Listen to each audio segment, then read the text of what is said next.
নররাক্ষস। নররাক্ষস। পুরুষের গম্ভীর গলার ভয় দেখানোর সুরে হঠাৎ কথাগুলো ভেসে এলো। নররাক্ষস, নররাক্ষস এসেছে। আগেই বলছি, হুঁশিয়ার, এখানে নররাক্ষস এসেছে। সমরেশ বসুর গল্প পড়ব। গল্পটির নাম নররাক্ষস। মিনু অর্থাৎ মিনতি রেল কোয়ার্টারের বারান্দায় রোদে পিঠ দিয়ে কেরোসিনের স্টোভে চা তৈরি করতে বসেছিল। মাঘ মাস, বেলা 8টা। তারক স্টেশন থেকে আধ ঘন্টার ফাঁকে কোয়ার্টারে এসেছে। এ সময় কোনো গাড়ি নেই। ভোর 6টায় গিয়ে এ সময় সে রোজই চা খেতে আসে। আজ চা খেতে এসে মিনতির অদূরেই বারান্দায় রোদে বসে সে 3 দিনের বাসি দাড়ি কামাচ্ছিল। মিনতির স্টোভে যখন কেটলির চায়ের জল টকবগিয়ে ফুটছিল, জল ঢালার মুখ দিয়ে ধোঁয়া ফুঁসছিল, ঢাকনাটা বাষ্পের ধাক্কায় ঝিনিঝিনি শব্দে কাঁপছিল, যখন মিনতির বুকের কাছ থেকে টান দিয়ে কাঁধের আঁচলটা টেনে নামাচ্ছিল কেটলি তুলবে বলে, এবং আর তারকের সাবানাক্ত গালে যখন চোখ ঝলসানো শানিত খুঁটটা কচকচ শব্দে লোহন করছিল, ঠিক তখনই নররাক্ষসের আগমনের সংবাদ ধ্বনিত হয়ে উঠল। পুরুষের গম্ভীর গলার ঘোষণার মধ্যে ঈষৎ উত্তেজনা মশানো, বিলম্বিত স্বরে একটু নাটকীয়তা ছিল। নাটুকে নাটুকে গলায় সংবাদ ঘোষিত হচ্ছিল, নররাক্ষস এসেছে, নররাক্ষস। গরু সামলান, ভেড়া সামলান, ছাগল সামলান, মুরগি সামলান, নিজেদেরও সামলান। আগেই বলছি, নররাক্ষস এসেছে, নররাক্ষস। এই দূর রাঢ় অঞ্চলে দিগন্ত বিস্তৃত সদ্য ধান কাটা মাঠের নিরালায় ছোট এক স্টেশন কেন্দ্রিক 2-1টি দোকান ও 2টি রেল কোয়ার্টার, অদূরে গ্রাম, মাঘের সকাল রৌদ্রে পিঠ পেতে জাগতিক তাবৎ টানাপোড়েনের কথা বিস্তৃত হয়ে যখন ওম করছিল, পৃথিবীতে যখন টেলিগ্রাফের তারে ফিঙের কচির ডাক, ধান কাটা মাঠে বনচড়াইয়ের ঝাঁকে ক্ষুধাতৃপ্ত 2-1টি গলার খুশির শীষ ছাড়া আর কোনো শব্দই ছিল না, তখন পুরুষ গলার গম্ভীর নাটুকে স্বর বেজে উঠেছিল। মিনতির কেটলি নামানো হলো। তারকের হাত অচল। মিনতির চোখ আর স্টোভ বা কেটলির দিকে নেই। দেয়ালে ঠেস দেয়া পুরানো ভাঙা আরশিটাতেও তারকের আর দৃষ্টি নেই। মিনতির চোখ তারকের মুখের দিকে, উৎকর্ণ তারকের দৃষ্টি উঠোনের ওপারে। মিনতির বাসি মুখে প্রথম যতখানি জল দেয়া সম্ভব দেয়া হয়েছে, যদিও তাতে গত সন্ধ্যার সিঁদুরের টিপ এখনো লেপে যাওয়া অস্পষ্টতায় দৃশ্যমান। রাত্রির খাওয়া পানের ছোপ এখনো ঠোঁটে। জিজ্ঞাসায় ভীরু বাঁকা কালো চোখ দুটি যেন সহসা বিস্মিত উত্তেজনার ছটায় ঝিলি খাঞ্চে, ঠোঁট দুটি টেপা। পিঠে রোদ, বুকের ও কোলের কাছে জ্বলন্ত স্টোভ। স্বভাবতই সদর বন্ধ। স্বামী সান্নিধ্যের নিরালায় রোদের ও আগুনের উত্তাপ আদায়ের প্রত্যাশায় শাড়ি অগোছালো, জামার বোতাম খোলা। এখন স্বামীর কাছে তার গোপনতার ঢাকাঢাকি নেই, ঔদাস্যই সুন্দর, যেহেতু সন্তানেরা ও স্বামী সকলেই এই দেহকে ঘিরেই রকমে রকমে বিকশিত। হয়তো এই দূরে নিরিবিলি নিরুদ্বেগ সংসারে খুশি স্বাধীনভাবে ছড়িয়ে থাকবার সুযোগ 26-27-এর মিনতির স্বাস্থ্য দীপ্ত বর্তমান। যেমন ফলন্ত বনলতারা হয় পরিপুষ্ট, পরিপূর্ণ, উজ্জ্বল, আপন ফলভারে যে নত হয়েও বলিষ্ঠ।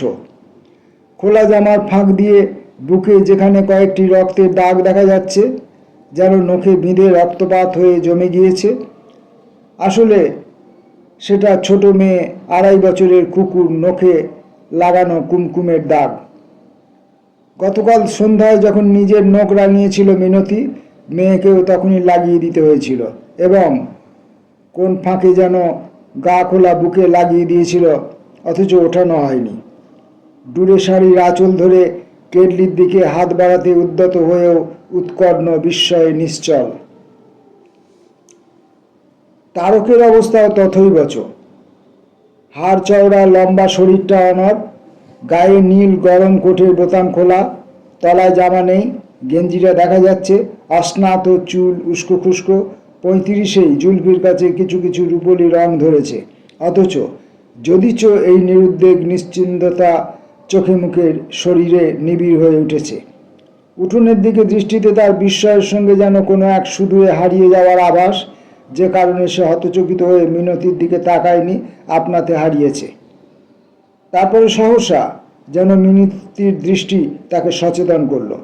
সে চমকে উঠে মুখ ফুরিয়ে অস্পষ্ট খুশি ও বিস্ময়ের স্বরে বলে উঠল, নররাক্ষস এসেছে। সেই মুহূর্তেই কেল্লির ফুটন্ত জল উত্তেজনা চরমে উপচে পড়ল, আর কেরোসিনের স্টোভের কয়েকটা শিখা নিভে গিয়ে ফোঁস ফোঁস শব্দ করে কালো ধোঁয়ায় কটু গন্ধ ছড়ালো। মিনতি ঝপ করে কেল্লিটা ধরে নামালো। তারকের কথারই জবাব দিল তাড়াতাড়ি, তাই তো গো, কি ভীষণ যে চমকে উঠেছি না। তারক অবাক হেসে বলল, আমি তো কানে যেতেই চমকে উঠেছি, এ আবার কে রে বাবা? মিনতি বলল, ওহ, কত বছর বাদে কথাটা শুনলাম।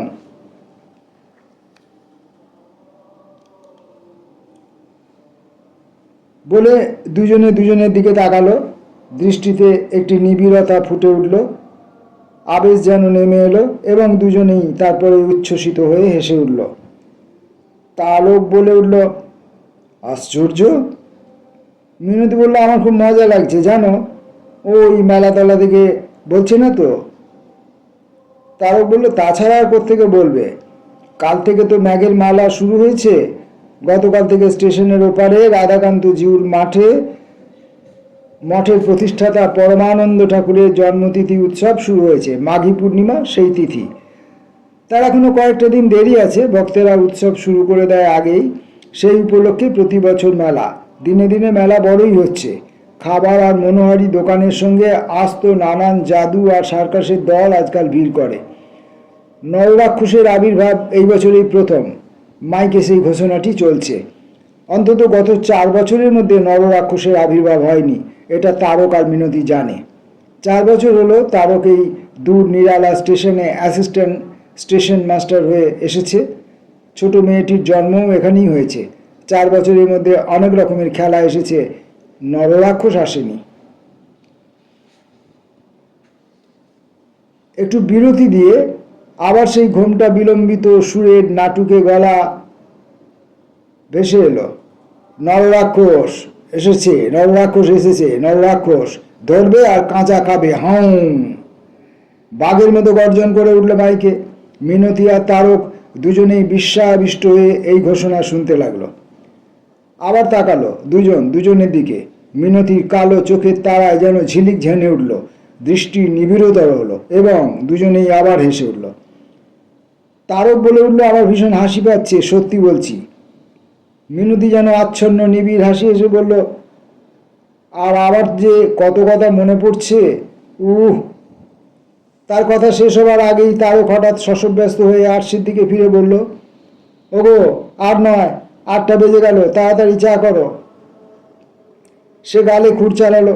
মিনতি চা তৈরিতে মনোযোগ দিল, কিন্তু তার মুখের অন্যমনস্ক হাসিটি গেল না। হাতের কাজ হচ্ছে নিতান্ত অভ্যাসে, কিন্তু মন দুরান্তে। অনেক কথা তার মনে পড়ছে। ওদিকে ঘর ঝাড় দিতে বাউরি বউটি রান্নাঘরে ঢুকেছে। 6 বছরের বড় মেয়েটি, নাম রুনু, বাউরি বউয়ের পিছনে পিছনে ঘুরছে। তাদেরও আলোচ্য বিষয় নররাক্ষস। রুনু জিজ্ঞেস করল, বউ, কখনো নররাক্ষস দেখেছো কি না? বউ জবাব দিচ্ছে, না গো খুকি দিদি, কখনোও দেখি নাই, আজ যে দেখতে লাগবে। কিন্তু ব্যাপারটা কি হতে পারে, তাই নিয়ে তাদের আলোচনা থামল না। মিনতি চায়ে দুধ মেশাতে মেশাতে গালের উপর রুক্ষ চুলের পাশ থেকে তারকের দিকে তাকিয়ে বলল, কি গো, তোমার মেয়েই যে নররাক্ষস চেনে না? তারকও নিতান্ত অভ্যাসে খুঁড় চালাচ্ছিল। সেও অন্যমনস্ক, মন যেন কোনো দূরে উধাও। মিনতির কথার জবাবে শুধু হাসল। মিনতি চায়ের কাপটা তারকের দিকে এগিয়ে দিয়ে ঠোঁট টিপে হেসে এক ঝলক আবার দেখে নিল। তারপর বলল, এখন আর পারবে? তারক পোয়াভর ওজনের ফটকিরিটা জলে ভিজিয়ে গালে বোলাতে লাগলো। হঠাৎ কোনো জবাব দিল না। তার মুখেও হাসি, এবং হাসিটা তেমনই অন্যমনস্কতায় আচ্ছন্ন। হাত থেকে ফটকিরির টুকরোটা নামিয়ে পকেট থেকে রুমাল বের করে সেই মুখটা মুছে নিল। তারপর বলল, দূর, ওসব আর হয় নাকি? এখন ভাবতেই পারি না। সে চায়ের কাপ তুলে চুমুক দিল, মিনতির দিকে তাকালো। মিনতির দৃষ্টি তখন পাঁচিল টপকে দূরে নিবদ্ধ, তার অস্তিত্ব যেন আর এখানে নেই। তারও বলল, তোমার চা যে জুড়িয়ে যাচ্ছে, খাও। মিনতি যেন দূর থেকে মন নিয়ে ফিরে এলো। প্রায় আদুরে গলায় ঠোঁট ফুরিয়ে বলল, জুড়োক গে, আমার এখন চা খাওয়ার মন নেই। বলে হেসে উঠে চোখ উজ্জ্বল করে বলল, আজকাল সব কিছুই মাইকে বলে। সে সময় আমাদের পাড়ায় কিন্তু দেয়ালে দেয়ালে খবরের কাগজের ওপরে লিখে পোস্টার দেওয়া হয়েছিল। আমার স্পষ্ট মনে আছে পোস্টারে কি লেখা হয়েছিল। লেখা হয়েছিল, নররাক্ষসের খেলা, জীবন্ত পশু ভক্ষণ। কালাচাঁদ বাবুর মাঠে বিকেল 5টায়, পুরো টিকিট 2 আনা, হাফ টিকিট 1 আনা। তাই লেখা ছিল না গো? তারও হো হো করে হেসে উঠল। আমার মামাতো ভাই বিশু ওগুলো লিখে দেয়ালে সেটে দিত। তোমার তো সব মনে আছে দেখছি। মিনতি ঘাড় বাঁকিয়ে ভুরুকুচকে বলল, তুমি বুঝি ভুলে গেছো সব? তারক হাসতে হাসতেই বলল, হ্যাঁ, ও আবার কেউ মনে করে বসে থাকে নাকি? মিনতির 2 চোখ বিস্মিত অভিমানে ভরে উঠল। সে হঠাৎ কোনো কথা বলতে পারল না। তারক চায়ের কাপ নামিয়ে চলে যেতে উদ্যত হলো। বলে উঠল, আরে, তা বলে কি আর সেই স্কুল মাস্টারের মেয়েটির কথা ভুলে গেছি? যে মেয়েটি নররাক্ষসকে একটুও ভয় করতো না, বরং জিভ ভেঙচে দিত। বলে নিচু হয়ে আলগোছে মিনতির গালটা একটু টিপে দিয়ে উঠোনে লাফ দিয়ে পড়ে দৌড় দিল। গলা বন্ধ গরম রেলকোটের বোতাম বন্ধ করতে করতে বলল, চলি, আবগাড়ি আসার সময় হলো। তারকের যাওয়ার পথের দিকে তাকিয়ে কূপ কটাক্ষে হাসতে গেল মিনতি, কিন্তু মুখের অভিমান বিষণ্ণ বিদুরতাটুকু ঠিক কাটিয়ে উঠতে পারল না। ও আস্তে আস্তে নিজের গালে হাত দিয়ে যেখানে তারক আলগোছে টিপে দিয়ে গেল। তারপরে ওর মনে হলো তারক মিছে কথা বলেনি। সত্যি ওর আর সেসব কথা মনে নেই। 9 বছর আগের সেই দিনগুলি ওর অবহেলা ভরে উচ্চারণের মতোই সেই দিনগুলো বিস্মৃতির চির অন্ধকারে ছুঁড়ে দিয়ে যেন সব কিছু চুকিয়ে বুকিয়ে একেবারে ভিন্ন মানুষ হয়ে বসে আছে। এখন একেবারে নিস্তরঙ্গ। এখন শুধুই অভ্যাস, এই জীবনটা প্রত্যহের অভ্যাস। মিনতিও নিশ্চয় মনে করে বসে নেই সব সময়, কিন্তু 9 বছর আগের সেই দিনগুলি আছে, মনের মধ্যে আছে সব সময়। মনের তলে সে ঘুমিয়ে আছে, স্পর্শ পেলেই জেগে উঠবে, চমকে চমকে জেগে ওঠে, আর চোখ বেয়ে উদ্গ্রীব হয়ে একটা চেনা মুখ দেখতে গিয়ে বারে বারেই একটি অচেনা মুখকেই দেখতে পায়। চেনা শুধু মুখের অবয়বটি, আর সবই অচেনা। চোখের দৃষ্টি, হাসি, গলার স্বরও সেই তারক আর নেই। নিশ্চয় সেই মিনতিও আর নেই। হয়তো তার অবয়বটি মাত্র আছে, কিন্তু দৃষ্টি বদলে গিয়েছে, হাসি বদলে গিয়েছে, গলার স্বরও। তবু মনের তলার সেই ঘুমন্ত অনুভূতি যখন স্পর্শে জেগে ওঠে, তখন তার সেই মিনতি হতেই ইচ্ছে করে। তারকের কি সেই ইচ্ছেও আর নেই? এখন সব কিছুই এমনই নিরুদ্বেগ হাতে আলগোছে গাল টিপে দেওয়া। এরপরে আবগাড়ি এলে স্টেশনের কুলি উপি পাওনার গৌরব ঘাড়ে বয়ে নিয়ে এসে মা ঠাকুরনের পায়ের কাছে নামিয়ে দিয়ে যাবে। মিনতির সহসা একটা দীর্ঘশ্বাস পড়ল, আর তখনই আবার মাইকে শব্দ শোনা গেল, সাবধান সাবধান, নররাক্ষস এসেছে, নররাক্ষস। চুপি চুপি আসবেন, পয়সা নিয়ে আসবেন। বড়দের জন্য 4 আনা, ছোটদের 2 আনা। হাতে পায়ে শেকল দিয়ে বাঁধা নররাক্ষস, বেলা 2টোয় দেখতে পাবেন। জ্যান্ত হাঁস, মুরগি, পায়রা ধরে ধরে ছিঁড়ে ছিঁড়ে খায়, জ্যান্ত পাঁঠার ঘাড় মোটকে খায়। নররাক্ষস, নররাক্ষস।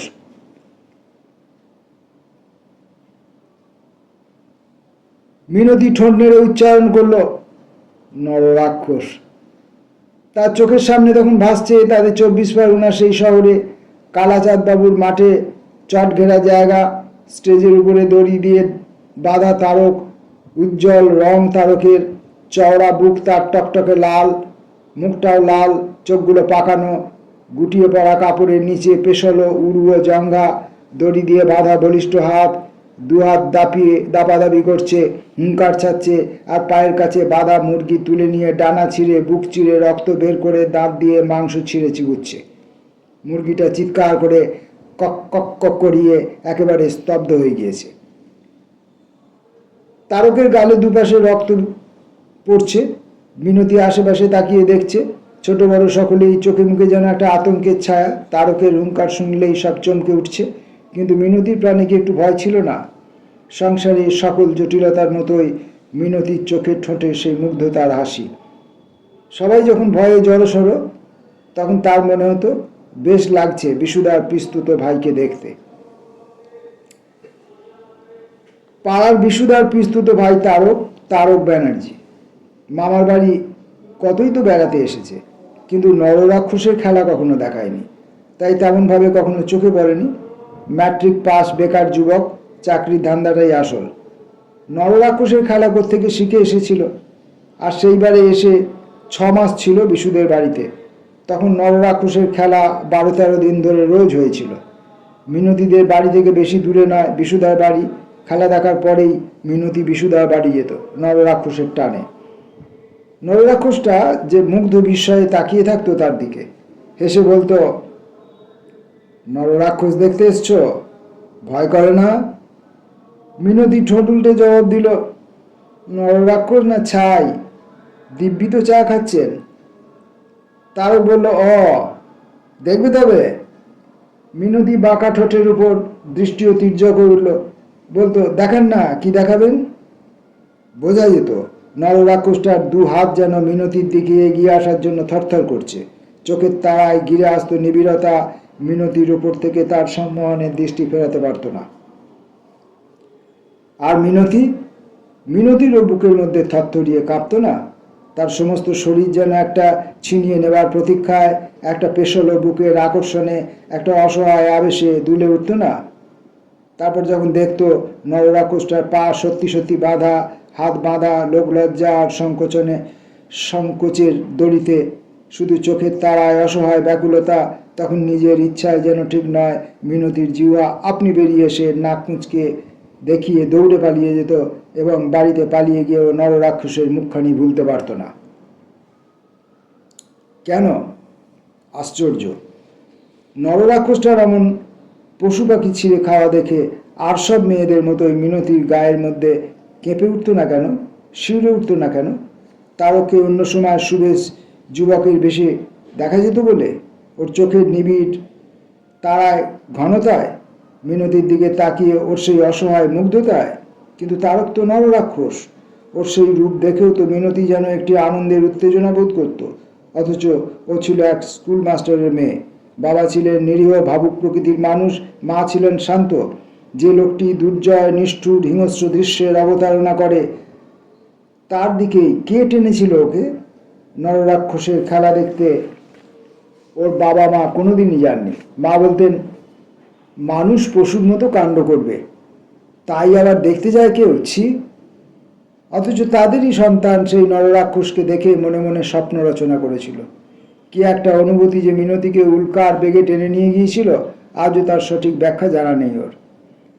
কখনো মনে হতো তারক কি সাংঘাতিক, অথচ কি সুন্দর। মনে হতো যে দাঁত দিয়েও জীবন্ত পশু পাখি ছেড়ে, সেই ঝকঝকে দাঁতেই তো মিনতির দিকে তাকিয়ে অপূর্ব এসে মন দুলিয়ে দেয়। মাঝে মাঝে মনে হতো তারক যদি ওই দাঁত দিয়ে আমাকে ভাবনাটা শেষ করতে পারত না। এক বিচিত্র শিহরণে ওর সর্বাঙ্গে একটা আবেশ ঘনিয়ে আসত, কিন্তু তার মধ্যে কোনো ভয় বা যাতনা ছিল না। তারপরেই তো একদিন নররাক্ষসটার হাত পায়ের বাঁধন খুলে গিয়েছিল। এক সাঁঝ আঁধারে বিশুদের দোতলার দালানে সত্যি মিনতিকে ছিনিয়ে নিয়েছিল, যেন আছড়ে ফেলেছিল তার পেশলো বুকে, আর দুহাত দিয়ে আঁকড়ে ধরে নররাক্ষসটা ঝাঁপিয়ে পড়েছিল মুখের ওপর। আহ! নররাক্ষসটা যেন ছিন্ন ভিন্ন করতে চেয়েছিল মিনতিকে, নিঃশ্বাস বন্ধ করে মারতে চেয়েছিল নাকি।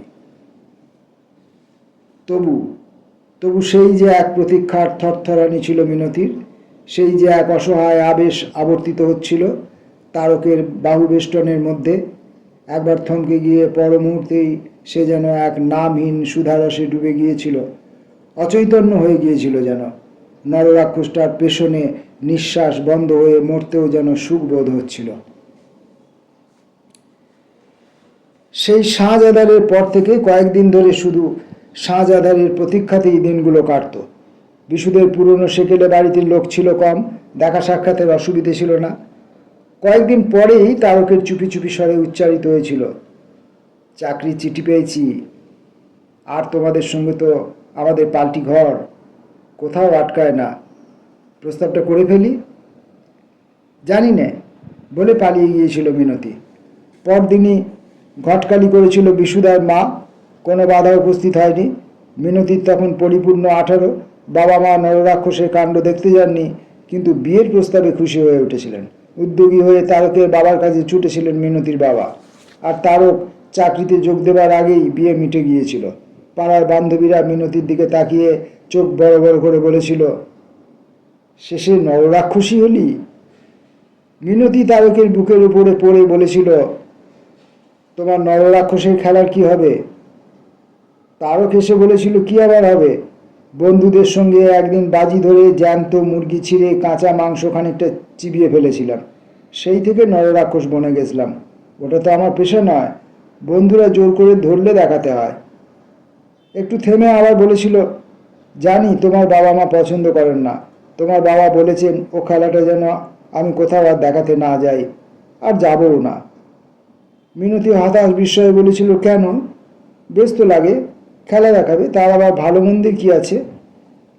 তারকও অবাক হয়েছিল মিনতির কথা শুনে, তবু বেশ লাগাটাকে বিশ্বাস করেনি। বলেছিল, চাকরি করে আর সময়ই বা পাবো কোথায়, কেই বা দেখতে চাইছে নররাক্ষসের খেলা?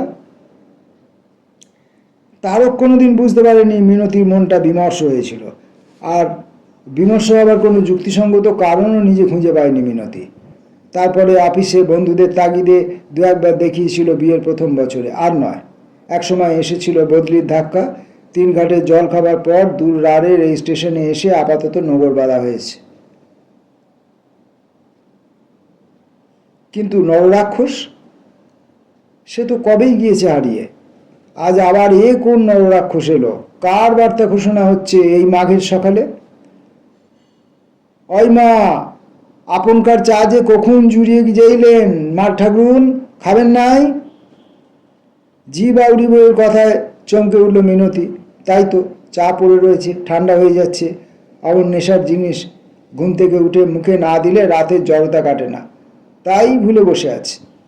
এখনও রাজ্যের কাজ পড়ে আছে, চান করে রান্না বসাতে হবে, 12টা না বাজতেই তারক এসে পড়বে, খেয়ে দিয়ে 3টে পর্যন্ত ঘুম দেবে, আবার 3:30টায় ছুটবে স্টেশনে, তখন আর একটা গাড়ি আসবে। মিনতি ঠান্ডা চাই খেলো, চান করতে গেল, রান্নাও বসালো, স্টেশনের খালাসি এসে বাজার দিয়ে গিয়েছে, কিন্তু আজ সবই মন্থর, কেমন যেন গা ঢিস ঢিস ভাব। কাজের মধ্যে যতবার নররাক্ষসের আগমন ঘোষিত হলো ততবারই কান পেতে শুনল। তারপরে যখন মনে মনে সিদ্ধান্ত নিতে পারল আজ বেলা 2টোয় নররাক্ষসের খেলা দেখাতে যাবে, তখন দশভুজা হয়ে উঠল। রান্না মিটল চোখের পলকে। রুনু আর খুকু 2 মেয়েকে খাওয়ানো হয়ে গেল দেখতে দেখতে। তারক এসে দেখল সব কিছু তৈরি। তাকে খেতে দিয়ে মিনতি ঘোষণা করলো আজ দুপুরে সে নররাক্ষস দেখতে যাবে। খেতে খেতে তারকের প্রায় বিষম লাগার অবস্থা। বলল, এই দুপুরে? আমি কিন্তু যেতে পারবো না। নিপাট গৃহিণীটি আজ যেন কেমন অল্প বয়সী বালা হয়ে উঠেছে। মিনতি সুরে ঠোঁট ফুলিয়ে বলল, একদিন একটু না ঘুমুলে নয় না? মেয়ে দুটোকে নিয়ে ওই মেলার ভিড়ে আমি সামলাতে পারবো? তারক বলল, বউকে নিয়ে যাও না, অর্থাৎ ঝিকে। মিনতি বলল, হাঁদা বউটাকে নিয়ে কখনো তাই যাওয়া যায়? তুমি যাবে কিনা পরিষ্কার বলে দাও। মিনতির মুখ থমথমিয়ে উঠল, কালো চোখ দুটিতে দুর্জয় অভিমানের ঝিলিক। তারক আস্তে আস্তে মুখের গড়া গিলে জল খেলো, তারপর মুখটিকে হেসে বলল, আর নররাক্ষসের দেখে হবে কি? এক নররাক্ষসকে তো অনেক দিন আগেই কাজ করেছ। মিনতি ফোঁস করে উঠল, ফাজলামি করো না, যাবে কিনা বলো। তারক লম্বা ঢেকুর তুলে বলল, আরে বাপু, বেলা দুটোই তো, তার মধ্যে একটু গড়িয়ে নিতে পারবো, আমাকে ডেকে দিও। নররাক্ষস, নররাক্ষস, জ্যান্ত পাটা ছিঁড়ে খায়, জ্যান্ত পাখি চিবিয়ে খায়, ভয় পাবেন না, দেখে যান, 4 আনা 2 আনা 4 আনা 2 আনা। মাইকে সেই গলাটাই চিৎকার করছে। সামনে দাঁড়িয়ে শুনতে যেন কানে তারা লেগে যাচ্ছে। কাছাকাছি আরও নানান খেলার তাঁবু পড়েছে, ব্যাটারিওয়ালা মাইকে সবাই গলা ফাটাচ্ছে। মেলা বেশ জমে উঠেছে। মিনতির ঠোঁটে যেন একটু শ্লেষের হাসি লেগেছিল, তবু দু চোখে কৌতূহলের অন্ত নেই। তারকের কোলে খুকুকে দিয়ে রুনুর হাত ধরে সে নররাক্ষসের তাঁবুর গায়ে রকমারি ছবি দেখল। নররাক্ষসের জ্যান্ত পশু পাখি খাচ্ছে, মুখে বুকে রক্তের ছড়াছড়ি। সবাই যখন ডাবা ডাবা চোখে হাঁ করে সেই ছবি দেখছে, মিনতির ঠোঁটে তখন বক্র হাসি, মনে মনে বলছে, ঢের দেখেছি। আর ঢের দেখা লোকটি তখন মেয়ে কোলে করে ভিড়ের মধ্যে ঢুকেছে টিকিট কাটবার জন্যে। হঠাৎ কে যেন চিৎকার করে বলল, আরে মাস্টারমশাই, আপনি কোথায় টিকিট কাটতে যাচ্ছেন? ছি ছি ছি, রাধাকান্তের মেলার মাঠের স্টেশনের মাস্টার পয়সা দিয়ে খেলা দেখবে? রাম রাম, আসুন এদিকে, আসুন এদিকে। যে লোকটি মাইকের সামনে চিৎকার করছিল সে নিজে এগিয়ে এসে নমস্কার করে আহ্বান করলো, আসুন স্যার, আসুন। আমাদের চিনিয়ে না দিলে চিনব কি করে বলুন? তারও খুশি বিব্রত মুখে একবার মিনতির দিকে তাকালো, তারপর হাসতে হাসতে ভেতরে গেল। একেবারে স্টেজের সামনে তাদের বসতে দিল। পর্দা ঢাকা স্টেজ। মিনতির সমস্ত কৌতূহল ক্রমে একটা উত্তেজিত কেন্দ্রে এসে যেন সূচক্র হয়ে উঠতে লাগলো। মাঝে মাঝে পর্দাটা দুলে উঠল, তার বুকের মধ্যে ধকধকিয়ে উঠছে, এই বুঝি উঠল। রুনু যে কীরকম বকবক করছে তার কানে যাচ্ছে না। তারও যে ছোট মেয়েটাকে নিয়ে বেসামাল হচ্ছে সেদিকেও তার খেয়াল নেই, বরং বেসামাল লোকটাকেই সে জিজ্ঞেস করছে, এদের শুরু হবে কখন? তারক জবাব দিয়েছে, কি জানি, আজকাল আবার কী সব কায়দা হয়েছে কে জানে। আসলে তাঁবুর ভিতরে জনতার স্থান পূর্ণ হলো না। খেলা পূর্ণ না হওয়া পর্যন্ত খেলা শুরু করা যায় না, এবং তাই হলো। যখন আর 3 ধরনের জায়গা রইল না, যারা আগে ঢুকেছে তাদের ধৈর্যের বাঁধ ভেঙে পড়বার উপক্রম হলো, তখন হঠাৎ স্টেজের ভেতর থেকে গর্জন শোনা গেল। গর্জনের সঙ্গে সঙ্গেই পর্দা উঠল। অন্ধকার মঞ্চ, কিছুই দেখা যায় না, কেবল দাপাদাপি আর গর্জন শোনা যাচ্ছে। তারপরে হঠাৎ এক কোণে একটা আলোর রেখা ফুটে উঠল, আর সেই আলোয় দেখা গেল একটা পেশল শরীর, ঝাঁকড়া চুলো, ভয়ঙ্কর দর্শন লোক হিংস্র চোখে তাকিয়ে আছে। গোটা তাঁবুর লোকগুলো যেন রুদ্ধশ্বাস। একটা পিন পড়লেও শব্দ হয় বুঝি। নররাক্ষসকে দেখতে পাওয়া যাচ্ছে, নররাক্ষস। কিন্তু মিনতি উত্তেজিত মুগ্ধ বিস্ময়ে দেখছে, এ ঠিক তারকদের সেই খেলার মতো নয়। এখানে অভিনয় আছে, মঞ্চসজ্জা আছে। হঠাৎ নররাক্ষস চিৎকার করে জনতার দিকে ছুটে আসতে চাইল, আর তখনই দেখা গেল তার হাত পা বাঁধা, সে আসতে পারছে না, তাই আরও জোরে চিৎকার করছে।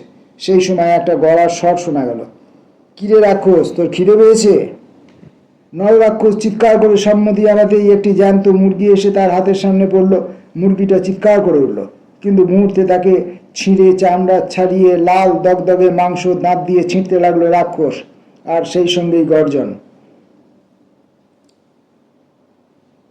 এই খেলা শেষ হতেই পর্দা নেমে এলো। এরপর 2 নম্বর খেলা। মিনতি তাকালো তারকের দিকে। তারক এসে বলল, কায়দা কানুন খুব করেছে। মিনতি নিচু গলায় বলল, তুমি এখন পারবে? তারক বলল, তা কি জানি, চেষ্টা করলে হতে পারে, কিন্তু রাক্ষসটির মুখটা যেন একটু চেনা লাগলো। মুখে রং মেখেছে বলে বুঝতে পারলাম না। মিনতি অবাক কৌতূহলে বলল, চেনা নাকি? তারক বলল, মনে হলো যেন। মিনতি বলে উঠল, তাহলে বেশ হয়। তারক মুখ নামিয়ে নিয়ে এসে বলল, তাহলে আর একটাকে কাজ করবে নাকি? মিনতি তারকের হাঁটুর কাছে কুট করে একটা চিমটি কাটল। তারক অস্ফুট আর্তনাদ করে উঠল, ওহ, লোকে দেখবে যে, স্টেশন মাস্টারের বউ। মিনতি বলল, দেখুক গা, যা তা বলছো কেন? তাহলে বললো, ও, আমি যা তা বলছি, আর তুমি যে সামান্য মেলায় আসতে এত সেজেছ আজ? মিনতি অবাক হয়ে বলল, ও মা, কোথায়? নিজেই চেয়ে দেখো না, মেলায় আসতে কোনোবার তো এত সাজগুজের ঘটা দেখি না। স্নো পাউডার মেখেছো, কাজল এঁকে। মিনতি বলে উঠল, মিথ্যুক, মিছে কথা বলছো। স্নো পাউডার কাজল তো রোজই মাখি, আর কুঁচিয়ে ঘুরিয়ে টকটকে লাল শাড়ি। যাই বলো, আজ একেবারে মারমার কাটকাট। অসভ্য, আমি বুঝি তোমাদের নররাক্ষসের সঙ্গে ভাব জমাতে এসেছি? কিন্তু সে কথা আর জবাব পাওয়া গেল না। মাইক বলে উঠল, এবার দ্বিতীয় খেলা, চুপ করে বসুন, নররাক্ষস আসছে। সবাই মঞ্চের দিকে তাকালো। আস্তে আস্তে পর্দা উঠল, কিন্তু তখনও মিনতি মনে মনে বলছিল, সত্যি আজ বোধহয় একটু বেশি সেজেছি। তা বলে ইচ্ছে করে সাজিনি, যেমন মনে হয়েছে তেমনি সেজে চলে এসেছি। কি করব, লাল রঙের শাড়িটাই যে হাতে উঠে এলো। অনেকদিন পরে বিনুনি দুলিয়েছি, খোঁপা করতে আর মন গেল না, আর সময় তো ছিলই না। ইতিমধ্যে মঞ্চে পাঁটার ডাক শোনা গেল। দেখা গেল মস্ত একটা কালীর মূর্তি ধূপ ধুনো জ্বালিয়ে তার সামনে একজন পুজোয় বসেছে। হাতে হাঁড়িকাঠ, সামনে হাঁড়িকাঠ, ধারালো খড়গ, কাছেই একটা খুঁটির সঙ্গে বাঁধা নধর ছোটোখাটো একটা পাঁঠা ঘাস খাচ্ছে। মন্ত্র উচ্চারিত হচ্ছে, দূরে শিয়াল ডাকছে। যে পুজো করছে তার গা খালি, শক্ত পেশল শরীর, চুল ঝাঁকড়া। সে কালী মূর্তির দিকে পিছন ফিরে মন্ত্র আওড়াচ্ছে, মাঝে মাঝে বীভৎস চিৎকার করে উঠছে। তারপরে হঠাৎ জয় মা কালী বলে হুঙ্কার দিয়ে উঠে দাঁড়ালো, সামনে ফিরল, ছো মেরে তুলে নিল পাঁটাটাকে। পাঁটাটা ভ্যাঁ করে ডেকে উঠল। নররাক্ষস পাঁটাটাকে লুপতে লাগলো আর চিৎকার গর্জন করে বলতে লাগলো, মায়ের বলি, মায়ের বলি। জনতা একবারে স্তব্ধ, বড় বড় চোখগুলো অপরক, আতঙ্কে নড়তে পর্যন্ত পারছে না। নররাক্ষস আবার একটা চিৎকার করে উঠল এবং হঠাৎ পাঁঠাটার ঘাড়ের কাছে বাঁকিয়ে দিয়ে গলার দাঁত বসিয়ে দিল। পশুরার শেষ আর্তনাদ শোনা গেল, আর সেই মুহূর্তে নররাক্ষসের মুখ থেকে ফিনকি দিয়ে রক্ত বেয়ে পড়ল। পশুরা হাত পা ছুটতে লাগলো, আর নররাক্ষসের সারা গায়ের পেশিগুলো আরো ফুলে ফুলে উঠল, যেন সারা গায়ের কতগুলো সাপ কিলবিল করে খুঁজছে। একটা গর্জন করে পাড়াটাকে মঞ্চের উপর ফেলে দিয়ে নররাক্ষস দৌড়ে গেল, পর্দা নেমে গেল। তারক বলে উঠল, বিচ্ছিরি। মিনতি বলল, সত্যি তো আর নয়, তুমি নিজে যখন ওরকম করতে। তারক উঠে দাঁড়াতে দাঁড়াতে বলল, আমি তো ওরকম জ্যান্ত পাটার গলার নড়ি ছিঁড়তাম, আমি খাড়া দিয়ে বলি দেওয়ার পর তুলে নিতাম। মিনতি বলল, ওই একই কথা, কিন্তু ওদিকে কোথায় যাচ্ছ? অবাক হয়ে সে জিজ্ঞেস করল। তারক মঞ্চের দিকে চলেছে, বলল, দাঁড়াও একটু। ছেলেটাকে চিনি মনে হলো, বোধহয় আমাদের ওখানকারই ছেলে। বলে সে চট করে সরিয়ে ভেতরে অদৃশ্য হয়ে গেল। মিনতি রুনুর হাত ধরে ভ্রুকুটি বিস্ময়ে দাঁড়িয়ে রইল। সত্যি চেনা লোক নাকি? নিতান্ত চোখের ভুল তো নয় তাহলে? ভাবতে ভাবতেই সহসে যেন ব্যস্ত হয়ে উঠল মিনতি। একটা বিহ্বল ব্যস্ততা তাড়াতাড়ি নিজের বেশবাস গুছিয়ে নিল, ঘোমটাটা অনেকখানি সরিয়ে নিল। বেশ খানিক্ষণ পর তারক বেরিয়ে এলো, সঙ্গে একটি যুবক, ধুতি পাঞ্জাবি পরা, মাথায় চুল আঁচড়ানো, ফিটফাট। কিন্তু দেখেই চিনতে পারলো মিনতি, এ যে সেই নররাক্ষস। সত্যি চেনা তাহলে? সহসা মিনতি যেন বীরাময়ী হয়ে উঠল। লজ্জা ও কৌতুকের হাসিতে প্রায় একটি 18 বছরের মেয়ের মতোই সে নররাক্ষসের দিকে তাকালো। শুনতে পেল সে বলছে, সত্যি বলছি তারকদা, এ ব্যাপারে আপনিই কিন্তু আমার গুরু। আপনার খেলা অনেকবার দেখেছি, দেখে দেখেই শিখেছি। ম্যাট্রিকটা তো আমিও পাশ করেছিলাম, অবশ্যই 2বারে 3rd ডিভিশনে। তারপর ভাবলাম, দূর তোর চাকরি নিকুচি করেছে, নররাক্ষসী হব। কিন্তু দাদা, আপনি যে আমাকে চিনতে পারবেন, চিনে দেখা করবেন, সত্যি। তারক বলে উঠল, সে কি কথা, দেশের ছেলে, যতীন কাকার ছেলে, তুমি চিনতে পেরেও দেখা করবো না? আর দাদা, সেসব পরিচয় এখন ভুলে যান। এখন এই মেলায় ঘুরি, নররাক্ষসের পেশা নিয়ে একরকম কাটিয়ে দিচ্ছি। তারক সে কথার কোনো জবাব না দিয়ে বলল, এই যে তোমার বৌদি, দেখো গো তোমাদের নররাক্ষসকে, ওর নাম পিনাকি হালদার, আমাদের দেশের ছেলে। পিনাকি নিচু হয়ে মিনতিকে প্রণাম করতে গেল। মিনতি যেন লজ্জায় কাঁটা হয়ে উঠল, তার মুখ আরক্ত, চোখে সলজ্জ কৌতুকের হাসি। দুহাত বাড়িয়ে বাধা দিয়ে বলে উঠল, না না, ও কি। ঈষৎ নিচু হতে গিয়ে তার ঘোমটা খসে গেল। বিনুনি দেখা গেল, ঘোমটা তুলে দেবার কথা তার মনে এলো না।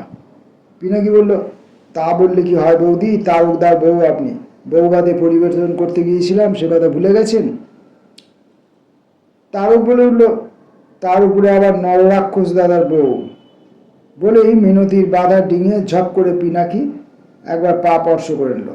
তারপরে 2-1টি নিতান্ত জীবন ধারণের কথাবার্তা, মেলার ব্যবসার হালচাল ইত্যাদি কথাবার্তা। বিদায় নেওয়ার মুহূর্তে মিনতি বলে উঠল, সারাদিন তো আর খেলা দেখান না, যখন সময় পাবেন চলে আসবেন আমাদের বাসায়। পিনাকি বলল, যাবো বই কি, এসেছি যখন নিশ্চয়ই যাব। তারক তাড়াতাড়ি বলে উঠল, আসা যায় কিন্তু। সত্যিই তো, সারাদিন এই গুমসো তাঁবুর মধ্যে বসে করবেই বা কি, সময় পেলেই চলে আসবে। মিনতি ইতিমধ্যে তাকিয়ে দেখছিল পিনাকিকে। রংটা তারকের মতো ফর্সা নয়, তবে কালোও নয়, চোখ দুটি বড় আছে, চুলগুলো কোঁকড়ানো। এই বয়সে তারকের শরীরও পেশল শক্ত ছিল, কিন্তু যেন ঠিক পিনাকির মতো এতটা শক্ত, এতটা ভালো বাঁধুনি ছিল না। যতবার চোখাচোখি হলো ততবারই মিনতি লক্ষ্য করলো পিনাকির দৃষ্টি চকিত, নিবিড় ও কৌতুককে ঝলকাচ্ছে। পুরুষের মুগ্ধ দৃষ্টি চিনতে ভুল হয় না, দৃষ্টির ঠিকানাটাও অচেনা নয়। সব ডাকঘরের হদিস তো এই শরীরেই। কিন্তু কেন? মিনতি তো এখন আর সেই 18 বছরের মেয়ে নয়, পিনাকি সেই নররাক্ষসও নয়। তবে তবে বুকের মধ্যে একটা পুরনো তাল কেন বেজে উঠছে? এখানকার জীবনের সেই তালের সঙ্গে যে এত বড় বেতালের মতো বাজছে, কেন বাজে? কোনো তালটাই যে ঠিক তাতে শোনা যাচ্ছে না, বরং অস্বস্তি। বিদায় নেবার আগে আরেকবার মুখ ফিরিয়ে মিনতি বলল, আসবেন কিন্তু। পিনাকি এসে বলল, তখন তাড়াবেন না যেন। মিনতি আরেকবার তাকিয়ে ভ্রুকুটি হেনে হাসল। নররাক্ষস এলো, পরদিন বেলা 10টাতেই এলো। উঠোনে হাঁক শোনা গেল, বৌদি, নররাক্ষস এসেছে, চা দিন। মিনতির তখন উতলানো ভাতের হাঁড়িতে হাতা ঢুকেছে। গলা শুনেই চমকে উঠে আর একটু হাঁড়ি উল্টে পড়ে যাবার মতো অবস্থা হয়েছিল আর কি। আর দেখবার দরকার হলো না। ভাতের হাঁড়ি নামিয়ে উপুর করে দিয়ে দরজায় এসে দাঁড়ালো সে, দু চোখে লজ্জিত কৌতুক আবেশ। আঁচল দিয়ে মুখ মুছে বলল, আসুন। এগিয়ে এসে তাড়াতাড়ি বারান্দায় আসন পেতে দিল। একটু যেন বেসামালি হয়ে উঠল মিনতি। পিনাকির দিকে তাকাতে গিয়ে বৃড়া ভাব একটু বেশি হলো। মুখে আগুনের আঁচের ছোঁয়া ছিল, তার উপরে ঈষৎ রক্তাভা লেগে রোদ চলকানো জলের মতো চোখ দুটো ঝিলিক দিয়ে উঠল। নররাক্ষসের চোখের অবস্থাও তেমন সুবিধে নয়। বৌদির দিকে তাকিয়ে গতকালের মোহটাই যেন আর একটু রং চড়িয়েছে। অর্ধেক আসনে অর্ধেক মাটিতে বসে বলল, দেখুন ঠিক এসে পড়েছি, ভয় পাবেন না যেন। অমনি তারকের পুরনো কথা মনে পড়ে গেল। নররাক্ষস দেখতে এসছো, ভয় করে না? মিনতি বলেছিল, নররাক্ষস না ছাই, দিব্যি তো চা খাচ্ছেন। মিনতি বলল, নররাক্ষস নিয়ে ঘর করি, আমার কি ভয় আছে? বসুন, চায়ের জলটা চাপিয়ে আসি। মিনতি রান্নাঘরে গিয়ে ঢুকলো। চলতে গিয়ে শরীর যেন একটু বেশি হিল্লোলিত হয়ে উঠল। ঘোমটা তো কখনই খসেছে, স্নানের পরে চুল এখন খোলা, তৈলবর্জিত। দেহ হিল্লোলে কোমরের কাছে খোলা চুল ছাপছাপিয়ে উঠল। পিনাকি বলল, কিন্তু বৌদি, আপনার নররাক্ষস এখন শুধু নর হয়ে গেছে, রাক্ষস আর নেই। আমি কিন্তু এখনো পুরোপুরি রাক্ষসী। কেটলিতে কাপ মেপে জল ঢালতে গিয়ে মিনতির হাতটা যেন কেঁপে উঠল। বুকের মধ্যে দুবার ধকধক করে উঠল। তবু জবাব দিল, তা হতে পারে, তবু একসময় তো পুরোপুরি রাক্ষস ছিল। পিনাকি এসে বলল, তা বটে। তারকদা কি এখন ডিউটিতে? উনুনে কেটলি বসিয়ে জবাব দিল মিনতি, হ্যাঁ, নরের কাজে। আর বাচ্চারা কোথায়? ও ঝিয়ের সঙ্গে বাইরে কোথাও খেলা করছে। মিনতি রান্নাঘরের দরজায় এসে দাঁড়ালো। পিনাকি রান্নাঘরের দিকেই তাকিয়েছিল। মিনতির দেখা পেয়ে মুখের দিকে তাকিয়ে বলল, কেমন দেখলেন কাল, বলুন। মিনতি ঘাড় হেলিয়ে বলল, খুব সুন্দর।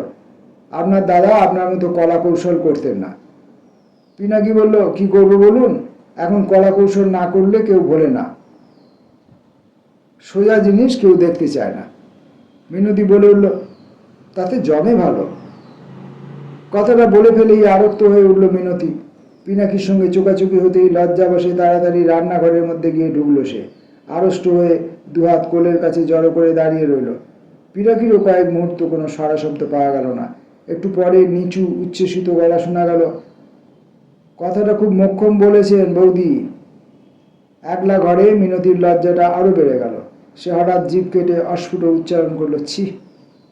ইতিমধ্যে কেটলির জলে আওয়াজ দিয়েছে। দেখতে দেখতে নলের মুখ বেয়ে ধোঁয়া বেরিয়ে এলো। আঁচল দিয়ে কেটলির নামিয়ে চায়ের পাতা ছেড়ে দিল। পিনাকির সামনে দিয়েই অন্য ঘরে গেল, কিন্তু তাকালো না। সন্দেশ ছিল ঘরে, তাই দুটি নিয়ে আবার ফিরে এলো। আর মিনতি অনুভব করলো নয়া নররাক্ষসটা বৌদির দিক থেকে একবারও চোখ ফেরাতে পারছে না। দৃষ্টির বেড়িতে যেন বাড়তে চাইছে। 9 বছর আগের একজন এমনি করেই বেঁধেছিল, দৃষ্টি দিয়ে বেঁধে বেঁধে এক সাঁঝের আধারে ছো মেরে তুলে নিয়েছিল। ভাবতেই শরীরটা যেন কেঁপে গেল একবার। চায়ের জল ছাঁকতে গিয়ে হাত নড়ে লিকার চলকে গেল। নিজেকে আরেকবার বলল, ছি, আমি কি আর সেই 18 বছরের মেয়েটি আছি নাকি? মনটা যেন কি চাই। চা আর সন্দেশ পরিবেশন করলো সে পিনাকিকে। পিনাকি বলল, আহ, তবু একটু ঘরে চা খেয়ে বাঁচবো, আর বৌদির হাতের চা।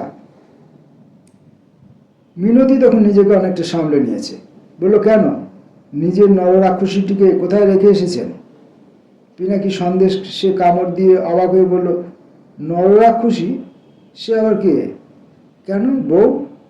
পিনাকি হো হো করে হেসে উঠল।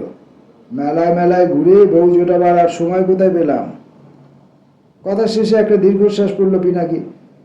মিনতি বলল, কেন, আপনার দাদা তো খেলা দেখাতে দেখাতেই বউ জুটিয়েছিলেন। পিনাকি বলল, আমার কপাল মন্দ বৌদি, এতদিন বাদে এই দূর দেশের মেলায় এসে একটি বৌদি ছাড়া আর তো কিছুই জুটল না। মিনতি মনে মনে বলল, ফাজিল, কিন্তু চোখের কালো তারায় ঝিলিখানে বলল, মুখের রক্তাভা গাঢ় হলো। যেন মুখ ফিরিয়ে সরে যেতে উদ্যত হয়ে বলল, বৌদি দিয়ে তো আর বউয়ের স্বাদ মিটবে না। বলেই বুকের মধ্যে অসম্ভব ধকধক করতে লাগলো মিনতির। কিন্তু পিনাকির কোনো জবাব পাওয়া গেল না। মিনতি ফিরে তাকালো। তাকিয়ে আরক্ত লজ্জায় ও দুর্বোধ্য ভয়ে যেন চমকে উঠল। দেখল পিনাকির চোখে নিবিড় আবেশ, দৃষ্টি স্থির নিবদ্ধ। হাসতে হাসতেই যদিও মিনতি মুখ ফিরিয়ে নিল, তবু একদা ছিনিয়ে নেওয়ার প্রতীক্ষায় থরথরানি যেন তাকে আজ বিহ্বল করে তুলল। অথচ একটা ভয় তাকে রান্নাঘরের দিকে তাড়িয়ে নিয়ে গেল। পিনাকি বলল, বৌদি দিয়ে বউয়ের স্বাদ মেটে না জানি। কথাটা সে শেষ করলো না। মিনতি আবার ফিরে তাকালো, নিচু স্বরে জিজ্ঞেস করলো, তারপর? পিনাকি মিনতির চোখের দিকে তাকিয়ে চায়ের কাপে শেষ চুমুক দিয়ে বলল, তারপর বলল, স্বাদ জানতে তো ইচ্ছে করে। মিনতির গায়ের মধ্যে যেন কাঁটা দিয়ে উঠল। মুখের হাসিটা বজায় রেখেই সে রান্নাঘরে গিয়ে ঢুকলো। ঢুকে দুহাত দিয়ে নিজের রক্তাভা মুখটি চেপে ধরল। মনে মনে প্রায় ঠোঁট ফুলিয়ে বলল, অসভ্য। কিন্তু 27-এর দেহে একই 18-র ঘূর্ণি। মিনতির মৃত্তিকা যে কাঁপে, দেহ যে প্লাবনের উচ্ছ্বাস বয়ে উপচে পড়তে চায়। কিছুক্ষণ পরে পিনাকির গলা আবার শোনা গেল, কই বৌদি, রাগটা করলেন নাকি? রাগ করার সাধ্য কোথায় মিনতির? সে যে নিজে নিজেই বিড়ম্বিত। নিজের তাল বেতালি সে যে আলু থালু। আঁচল দিয়ে তাড়াতাড়ি মুখ মুছে সামনে এসে অবাক হওয়ার চেষ্টা করে বলল, রাগ করবো কেন? পিনাকি যেন স্বস্তি পেয়ে বলল, না, রাগ না করলেই বাঁচি। ঘর ভুলে গেছি অনেকদিন। কথা শেষ না করে বলে উঠে পড়ল। এবার মিনতির বিস্মিত ব্যাকুল হবার পালা। বলল, কোথায় চললেন? পিনাকি বলল, যাই, আবার কাল আসবো। নররাক্ষসের খাবার জোগাড় করতে হবে তো। মিনতি বলল, এখানে খেয়ে গেলেই তো হয়। কাঙালকে কেন আর শাকের ক্ষেত দেখাচ্ছেন? শাকের অভাব নেই বলেই। যা বলতে চায় না তাই অপ্রতিরোধ্য হয়ে বেরিয়ে আসে মিনতির মুখ দিয়ে। চোখাচোখি করে হেসে উঠল দুজনেই। পিনাকি বলল, জানা রইল, আসবো। নইলে রাগ করব। ঠোঁট টিপে হাসল মিনতি। পিনাকি বলল, আর যদি মৌরুষি পাটটা গেড়ে বসি তখন রাগ করবেন না? পিনাকি দরজার দিকে এগিয়ে গেল। মিনতিও উঠোনে নেমে এলো। পিনাকি আবার বলল, আপনার যখন ভালো লেগেছে তখন খেলা দেখার নেমন্তন্ন আপনার রোজ রইল। মিনতি বলল, সেই তো একই খেলা। পিনাকি বলে উঠল, মানুষ খাওয়ার খেলাটা তো আর কেমন করে দেখাবো বলুন? সেটা তো বেআইনি। বলে মিনতির প্রতি কটাক্ষ হেনে পিনাকি হাসতে হাসতে বেরিয়ে গেল। মিনতি খোলা দরজার সামনে স্তব্ধ হয়ে দাঁড়িয়ে রইল, আর তার দু চোখে আবেশের স্থিরতা, বুকে যেন প্লাবনের ছলাৎ ছলাৎ। দূরের উঁচু নিচুতে যখন পিনাকির মূর্তি অদৃশ্য হয়ে গেল, তখন সহসা বুকের উপর হাত রেখে মিনতি চুপি চুপি স্বরে বলে উঠল, কোথায় চলে যাচ্ছি আমি, কোথায় চলে যাচ্ছি? দুপুরে তারক এলো বক বক করতে করতে। কুকুরও লেগেছে পেছনে, বুঝলে মিনু? মিনতি আজ এখনো রান্নাঘরে। সময় তার কোনখান দিয়ে কখন চলে গিয়েছে টের পায়নি। রান্না নামেনি এখনো। কিন্তু তারকের কথা শুনে বুকের ভেতরটা তার চমকে উঠল। বলল কি হয়েছে? তারও রান্নাঘরে এসে উপস্থিত হলো, হাতে একটি কাগজ। বলল আর বলো কেন? ঝকমারির কথা, কলকাতার হেড অফিসের ডাক, কালকেই পৌঁছতে হবে রাত্রে, পরশু হাজিরা। সংবাদটা শুনে মিনতি সহসা কোনো কথা বলতে পারল না। ওর প্রাণের ভিতরটা যেন আবর্তিত হয়ে একটা বাধাবন্ধনহীন মুক্তির বেগে ছুট দিতে চাইল।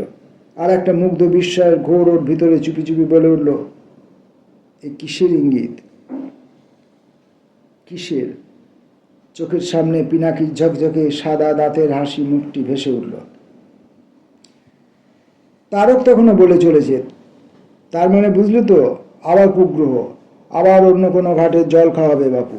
এবারে অর্ডার দিয়ে দিলেই তো হয়, একেবারে অর্ডার দিয়ে দিলেই তো হয়। বলতে বলতে সে হঠাৎ থামলো, মিনতির দিকে চোখ তাকিয়ে বলল, কি হলো তোমার? কি ভাবছ? মিনতি চমকে উঠল একটুখানি, মুখখানি চকিতে গম্ভীর করে বলল, কি আবার হবে? তোমার চাকরির ঝকমারিটা দেখছি। তারক অসহায় হয়ে উঠল, কি করবো বলো? কাল যেতেই হবে সন্ধ্যের গাড়িতে, পরশু রাতের গাড়িতেই আবার ফিরে আসবো আমি। বাউরি বইটা বাড়িতে থাকবে, খালাসিটা বারান্দায় শোবে, এসে রাতে দুটো রাত কাটিয়ে দিতে পারবে না? মিনতির বুকের মধ্যে যেন একটা দুঃসহ ধকধকানি, কিন্তু প্রায় অভিমানের সুরে বলল, জানি না, যাও, কাজ ছাড়া আর কী বা করছো, ভালো লাগে না। মিনতি বেরিয়ে গেল রান্নাঘর থেকে। তারক আবার অসহায়ভাবে বলল, কি করি বলো? কিন্তু তোমার রান্না তো এখনো নামেনি। মিনতি অন্য ঘর থেকে বলল, কি করে নামবে? তোমার নররাক্ষস ভাইটি এসে এতক্ষণ বক বক করে গেলেন যে।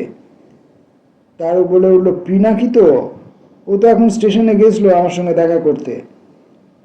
মিনতি শোবার ঘরে জানলার গড়াতে বুক চেপে বাইরের দিকে তাকিয়ে রইল। মেলাতলা থেকে মাইক তখন ঘোষণা করছে, নররাক্ষস এসেছে, নররাক্ষস, হুঁশিয়ার হুঁশিয়ার।